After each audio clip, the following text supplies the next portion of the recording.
सत्याचार विचार शिक्षण परा सार्वांगिकी उन्नतिम छात्राणां विदधत् विवेक विनयाचार प्रचारैकधीः चारित्र्योन्नति साधिका गुणगणैः सारल्य संसाधिका लोकेषु प्रचरेत् सुशिष्य जनिदा शिक्षा सदा कामधुक् सत्याचार शिक्षिकां शिक्षां साधयन्तः संसाधकाः अयि वार्तावली समीक्षकाः सस्नेहं स्वागतं समभिवन्दनं च इह स्वीकुर्वन्तु। अहमस्मि लता।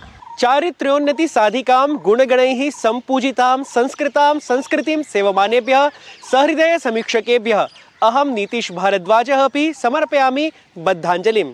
दर्शकाः, समग्रतः शिक्षाप्रदं हि संस्कृतसाहित्यं सत्याचार विचार भावैः अस्ति सर्वथा परिपूर्णम्। एवमेव अस्ति। तावत् आयान्तु दर्शकाः, सर्वादौ शिक्षाप्रदेन सुभाषितेन एव कार्यक्रमं समारभामहे। ज्ञानैर्मनो वपुर्वित्तैर्नियमैरिन्द्रियाणि च नित्यं यस्य प्रदीप्तानि स तपस्विन वेशवान्।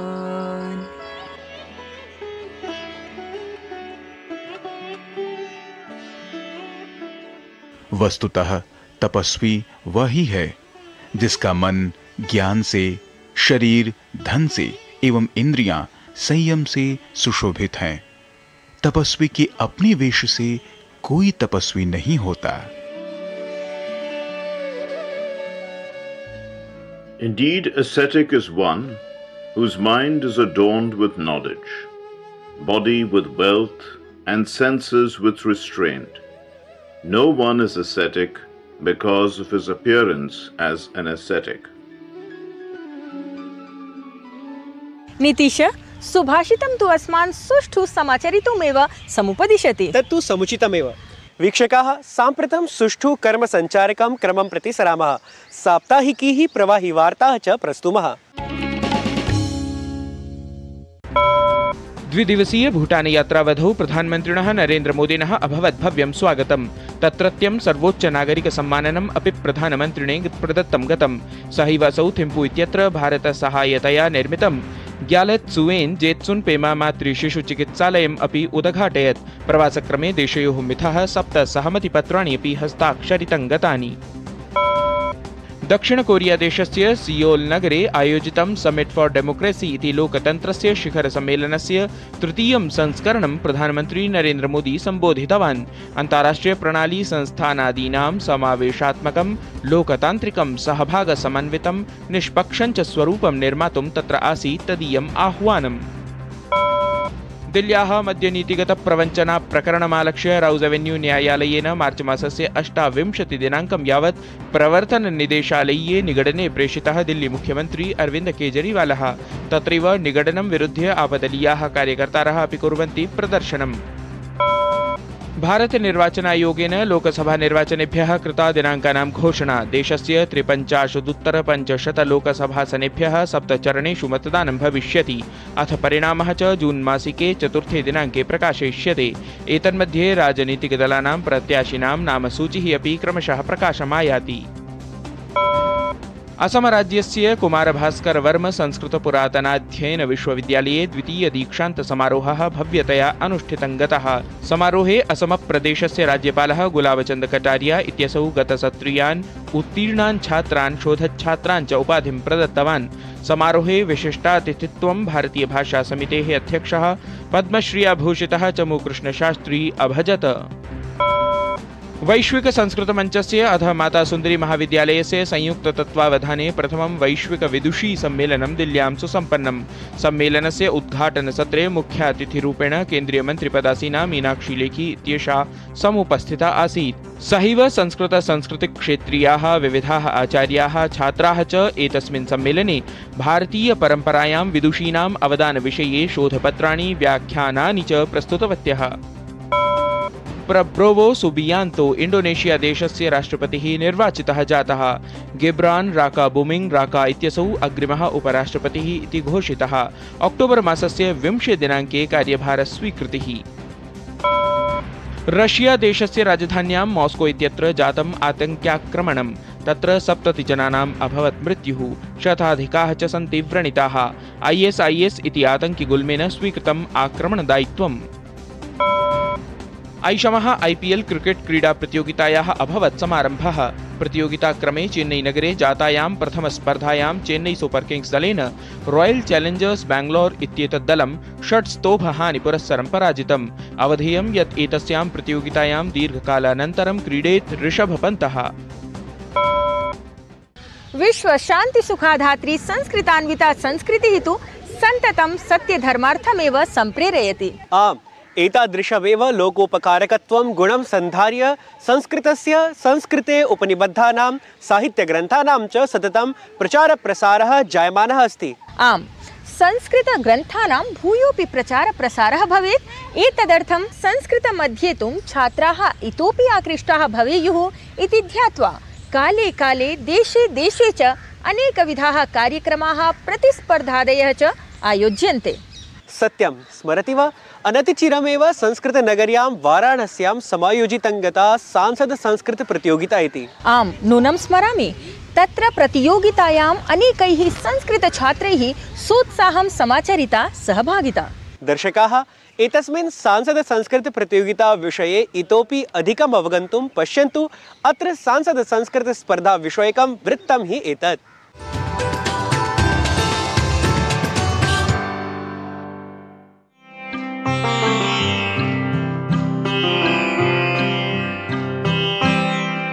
विमल सलिल तरंगायाः गंगायाः कूले स्थिता सुविख्याता प्राचीना नगरी काशी। काशीनगर्यां प्राचीन कालतः एव गेहे गेहे विद्यायाः दिव्य ज्योतिः द्योतते। अधुनापि संस्कृतवाग्धारा अत्र सततं प्रवहति, जनानां ज्ञानं च वर्धयति। इत्थं हि काशीनगरी एषा भारतीय संस्कृतेः संस्कृतभाषायाश्च केन्द्रस्थलत्वेन अस्ति प्रख्याता। गतदिवसेषु एव काशीनगर्यां सांसद ज्ञान प्रतियोगिता, काशी सांसद संस्कृत प्रतियोगिता, काशी सांसद छायांकन प्रतियोगिताः समायोजिताः। तत्र स्वयं काश्याः सांसदः भारतस्य च प्रधानमन्त्री नरेन्द्र मोदी विजेतृत्वम् अवाप्तेभ्यः प्रतिभावद्भ्यः छात्रेभ्यः पुरस्कारान् प्रदत्तवान्। काशी हिंदू विश्वविद्यालयस्य स्वतंत्रता सभागारे आयोजिते कार्यक्रमे अधिकाधिकसंख्यायां छात्राः सहभागितां समाचरितवन्तः। अत्रान्तरे प्रधानमन्त्री विभिन्नासु प्रतियोगितासु विजयं प्राप्तानां छात्राणाम् अध्ययनशैलीं प्रशंसितवान्। अथ उक्तवान् यत् जगज्जनाः ज्ञानशोधशान्तेः अनुभवं प्राप्तुं काशीमायान्ति। प्रधानमन्त्री मोदी उक्तवान् यत् अस्माकं ज्ञान विज्ञानाध्यात्म विकासे यासां भाषाणां सर्वाधिकं योगदानमस्ति तासु संस्कृतभाषा महत्तां भजते। सः उक्तवान् यत् काश्याः वेदपाठः एकं भारतं श्रेष्ठं भारतम् इत्यस्य स्वरः अस्ति। भारत एक विचार है, संस्कृत उसकी प्रमुख अभिव्यक्ति है। भारत एक यात्रा है, संस्कृत उसके इतिहास का प्रमुख अध्याय है। भारत विविधता में एकता की भूमि है, संस्कृत उसका उद्गम है। इसलिए हमारे यहां कहा भी गया है, भारतस्य प्रतिष्ठे, भारतस्य प्रतिष्ठे दुवे संस्कृतम संस्कृतिस्थता, अर्थात भारत की प्रतिष्ठा में संस्कृत की बड़ी भूमिका है। काशी सांसद प्रतियोगिताः विभिन्न क्षेत्रेषु प्रतिभा प्रवर्धनार्थं महत्वपूर्ण मंचत्वेन सिद्धा। एताः प्रतियोगिताः आलक्ष्य काश्यां महान् उत्साहः दृष्टिङ्गतः। अत्यन्तं सौभाग्यमस्माकं समेषां संस्कृतज्ञानां काशीस्थानां काशीस्थैः पण्डितैः संस्कृतस्य कृते शास्त्राणां कृते निरन्तरं प्रयासः क्रियते, किन्तु एतादृशम् उत्साहवर्धनं प्राथम्येन देशस्य यशस्विना प्रधानमन्त्रिणा कृतमिति ज्ञात्वा श्रुत्वा महान् मोदः।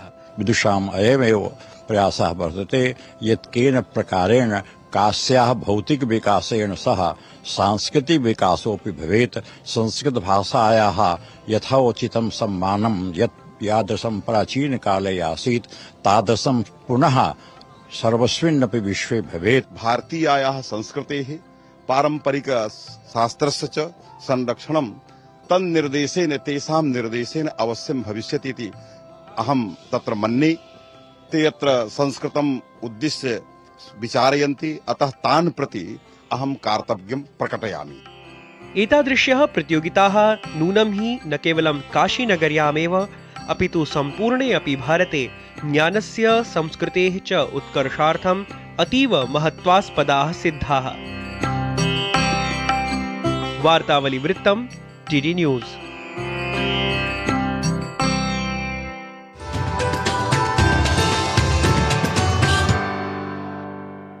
उत्तमः सम्प्रेरकः हि आसीत् वृत्तविशेषः एषः।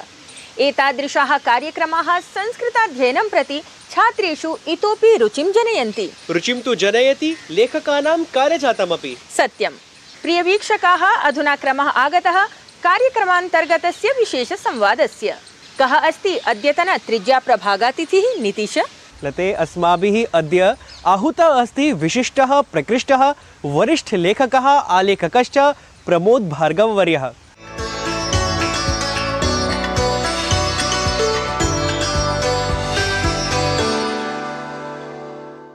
वरिष्ठं लेखकम् अथ वार्तापत्रादिषु सदैव आलेखनकर्म निरतम् अत्र भवन्तं प्रमोद भार्गववर्यम् अहं प्रणमामि। वार्तावल्यां च स्वागतं करोमि भवतः। प्रणाम। वस्तुतः भवता अनेकानि पुस्तकानि सन्ति लिखितानि, येषां सम्बन्धः भारतीयज्ञानपरम्परया संयुतः अस्ति। तर्हि अहं संस्कृतानुरागी दर्शकेभ्यः तावत् तत्पक्षतः अहं ज्ञातुकामः यत् तेषु पुस्तकेषु भवता किं भावितम् इति स्वमुखादेव कृपया अत्र पुरस्करोतु। शुरुआत में तो मैं कहानी लेखक रहा हूँ, लेकिन मेरी बाद में जब मैंने अपने संस्कृत साहित्य को पढ़ा, वेदों को, वाल्मीकि रामायण को खास तौर से और महाभारत को, तो इनमें मैंने देखा इसमें तो बहुत विज्ञान है, जिसको आज हम पाश्चात्य विज्ञानों के माध्यम से लाया हुआ बताया जा रहा है, वो तो हमारी इन सब किताबों में अंतर्निहित है। तो मेरी रुचियां थोड़ी बदली, परिवर्तित होना शुरू हुई और फिर मैंने वैज्ञानिक लेख लिखना शुरू किए, जो कई पत्र पत्रिकाओं में छपना शुरू हुए, धर्मयुग से लेके अन्य तमाम पत्रिकाओं में। इसके बाद मैंने कहा नहीं, इसमें और गहराई से जाने की जरूरत है। ये तो वास्तव में जिन विज्ञान के सिद्धांतों को आज हम पाश्चात्य की देन मान रहे हैं, ये तो जस की तस हैं। फिर मैंने जब उसके बारे में पता किया तो ज्ञात हुआ कि इसके फारसी में और अरबी में कई सैकड़ों साल पहले अनुवाद हो चुके हैं, और वो लैटिन में अनुवाद हुए और फिर अंग्रेजी में हुए, और वो एक तरह से ब्रिटेन और अमेरिका को जो हम मानते हैं कि वहाँ सबसे पहले ये खोजी हुई, तो वास्तव में उन्होंने इन्हीं से लिया।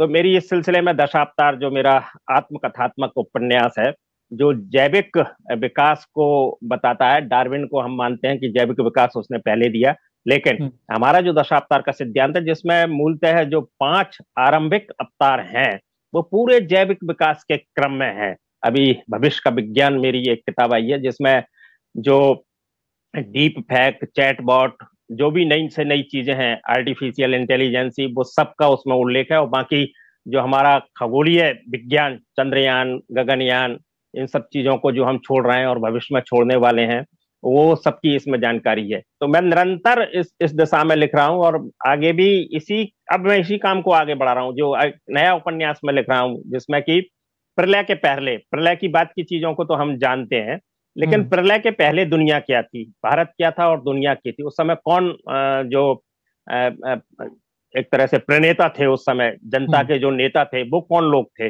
इंद्र, सूर्य आदि जो, और कहाँ ये सब लोग रहते थे, किस क्षेत्र में रहते थे। तो वो सारी जानकारियां इसमें आएंगी। 1 लाख शब्दों से ऊपर का ये उपन्यास होगा, और अगले साल 2025 में इसके प्रकाशन की संभावना है।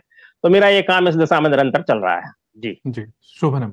संस्कृतज्ञानेन सर्वथा भवान् अन्वितः, अथ वस्तुतः भविष्य का विज्ञान इति तावत् प्रसिद्धं पुस्तकं वर्तते भवत्कम्। अहं ज्ञातुकामः यत् संस्कृतगतं यत् विज्ञानमस्ति तस्य समालोचनदृशा भवान् अत्र किं विचारयितुं शक्नोति, नाम समालोचकरूपेण? देखिए, जो भविष्य का जो विज्ञान है, मेरी पुस्तक, उसमें मैंने कई ऐसे उदाहरण दिए हैं जो वर्तमान जो तकनीक के माध्यम से जो आविष्कार हो रहे हैं वो उसमें कैसे थे। अब इसका एक उदाहरण देके मैं इसको सत्यापित करूंगा आपको कि आप सब जानते हैं महाभारत में जब कौरव पांडवों का युद्ध समाप्त हो जाता है और उसके भी कई साल गुजर जाते हैं, तब कुंती और गांधारी की इच्छा होती है कि किसी तरह से अपने मृतक पुत्रों से मिला जाए। तो वो वेद व्यास से आग्रह करती हैं कि आप हमें अपने मृतक पुत्रों से मिलवाइए। तो वेद व्यास कहते हैं कि मैं मिलवा तो दूंगा, वो बहुत संक्षिप्त समय के लिए आएंगे और आपसे बातचीत करके वो निकल जाएंगे। तो आज हम डीप फेक की बात कर रहे हैं विज्ञान में, ठीक है ना। आपने भी सुना होगा, सभी जान रहे हैं, रोज अखबारों में आ रहा है। तो डीप फेक के माध्यम से चैटबॉट की बात कर रहे हैं हम, आर्टिफिशियल इंटेलिजेंसी की बात। इन तीनों का समन्वित रूप है चैटबॉट। अब चैटबॉट में हम अंततः मृतकों से बात करा रहे हैं, उनकी जो संवाद हैं उनको दिखा रहे हैं।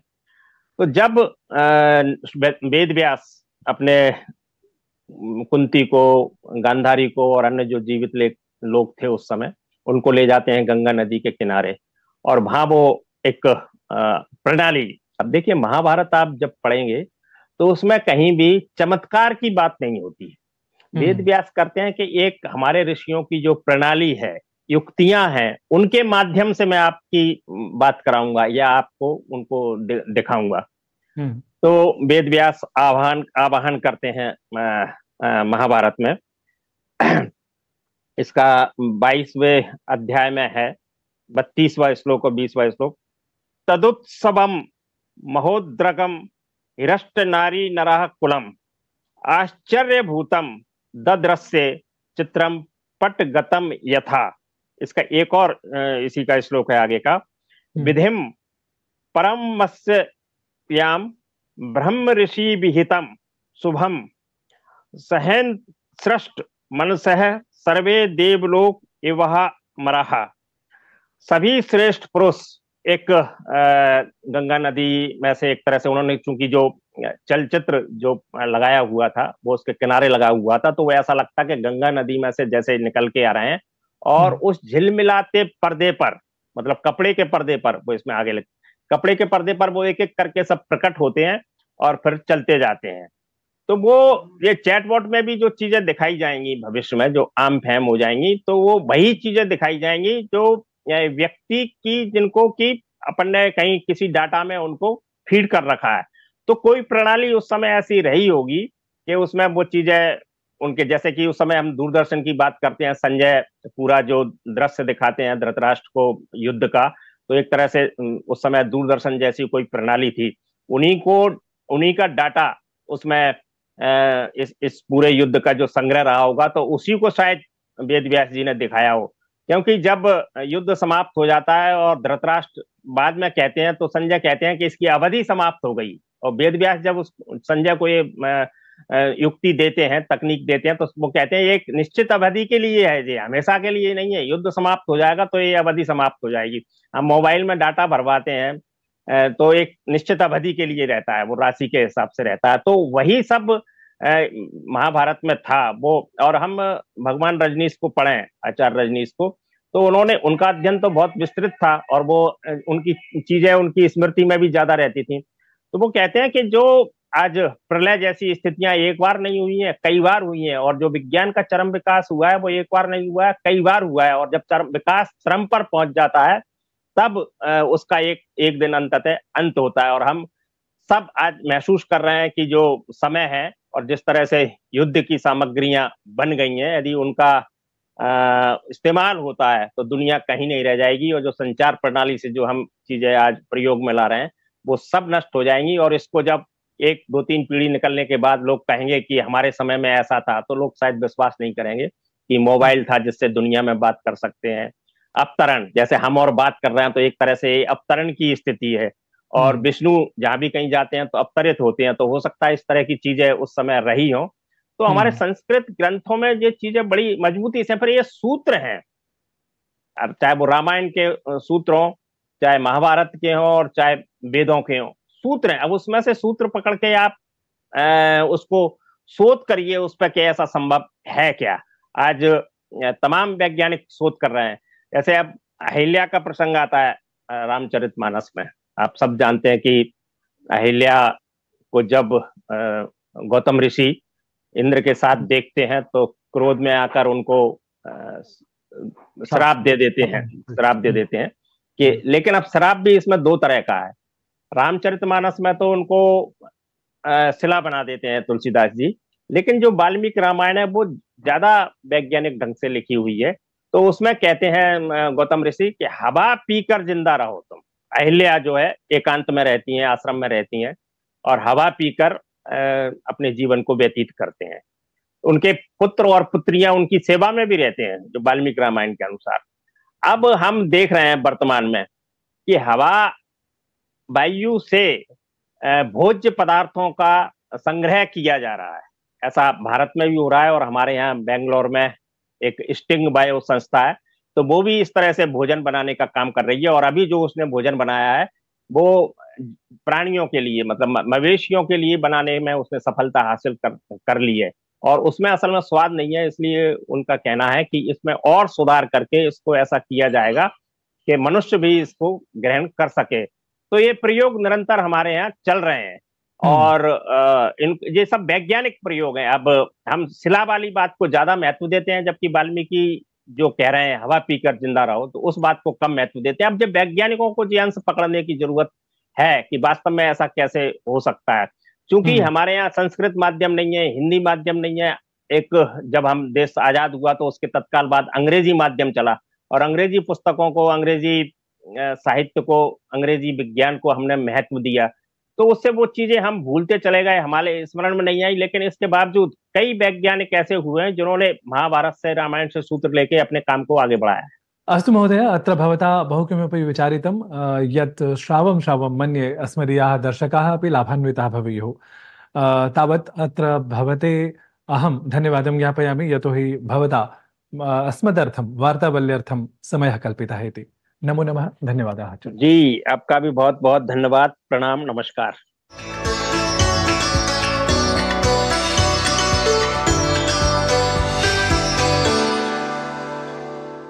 साधु प्रमोद भार्गववर्यस्य तथ्यपूर्णविचारान् श्रुत्वा प्रतीयते यत् कियती अद्यतनी परिपुष्टा च अस्ति अस्मदीया भारतीयसाहित्यपरम्परा। आम्, ज्ञानात्मक पक्षः तु इदानीम् अभवत् पूर्णः, परं मनः तु आगामी होलिकोत्सव वातावरणे उत्कण्ठितमस्ति।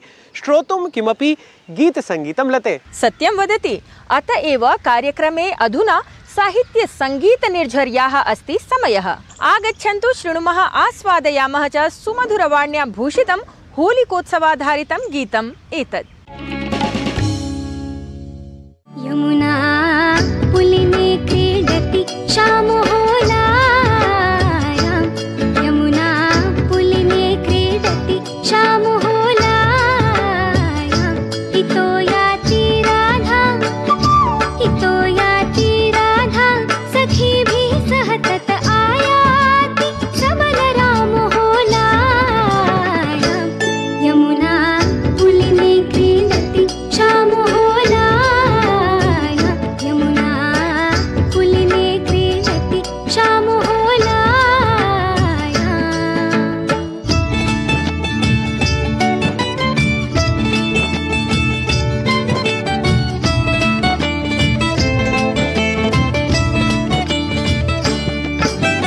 सुन्दर करधृत साभ्रकुलालः, कुङ्कुमकेशर रञ्जितभालः, सुन्दर करधृत साभ्रकुलालः, कुङ्कुमकेशर रञ्जितभालः, युवति जनैः सहितो गोपालः, जयति जयति राधे श्यामहोलायां, यमुना पुलिने क्रीडति श्यामहोलायां, यमुना पुलिने क्रीडति श्यामहोलायां।